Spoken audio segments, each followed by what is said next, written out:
The man in this picture looks calm. He's smiling. He looks like an ordinary soldier, but behind that smile was one of the most brutal dictators the world has ever known. If you think Hitler or Stalin were the peak of human evil, then you haven't truly met Idi Amin, a man whose cruelty shocked even hardened killers. At times, Idi Amin didn't just kill people, he crossed a line so horrifying it feels unreal. He was known to eat human flesh, sometimes raw.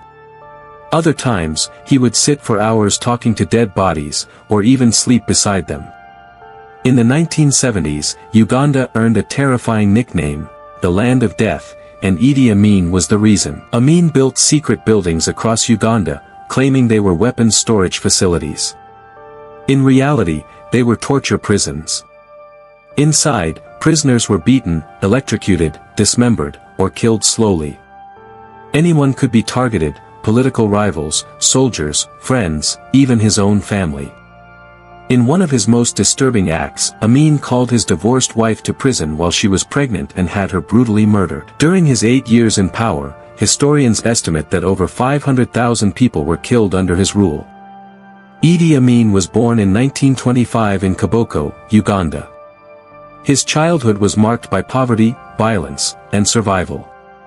He barely made it past elementary school and joined the British colonial army at a young age. Amin grew up in a harsh environment where violence was normalized. Animal sacrifice, blood rituals, and raw meat consumption were common. This upbringing shaped him. As he rose through the military ranks, his brutality only intensified. Standing over 6 feet tall and powerfully built, he became a feared figure. The British trained him in boxing and combat, and he later became a heavyweight boxing champion. While serving the British, Amin crushed rebellions with extreme violence, burying people alive and executing civilians without mercy. Instead of punishing him, the British promoted him. By the early 1960s, he had become one of the highest-ranking African officers in the army. After Uganda gained independence, Amin formed an alliance with Prime Minister Milton Obote. But power changed everything. Amin slowly took control of the army by recruiting ethnic minorities and buying their loyalty. When Obote traveled abroad in 1971, Amin launched a military coup and seized power without resistance. Once president, Amin turned Uganda into a nightmare. He created death squads that killed people based on suspicion alone. Intellectuals, students, lawyers, religious leaders, anyone educated, became targets. Bodies were dumped into the Nile River in such numbers that dams became clogged with corpses. Amin openly admired Adolf Hitler and believed genocide was justified. In 1972, he ordered all Asians, mostly Indians, to leave Uganda, claiming God told him to do it. Around 110,000 people were expelled.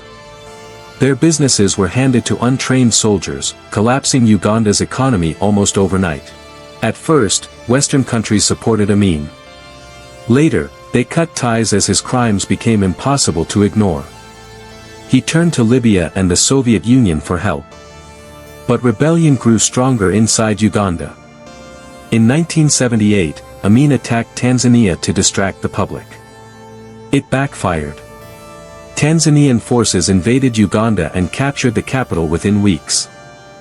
Amin fled the country and eventually found shelter in Saudi Arabia, where he lived quietly under strict conditions. In 2003, Idi Amin died of multiple organ failure. He was never put on trial. Idi Amin wasn't just a dictator. He was a warning of what happens when power meets unchecked brutality, and when fear replaces humanity. If you found this video informative and powerful, don't forget to like, share your thoughts in the comments, and subscribe to the channel for more deep dives into history.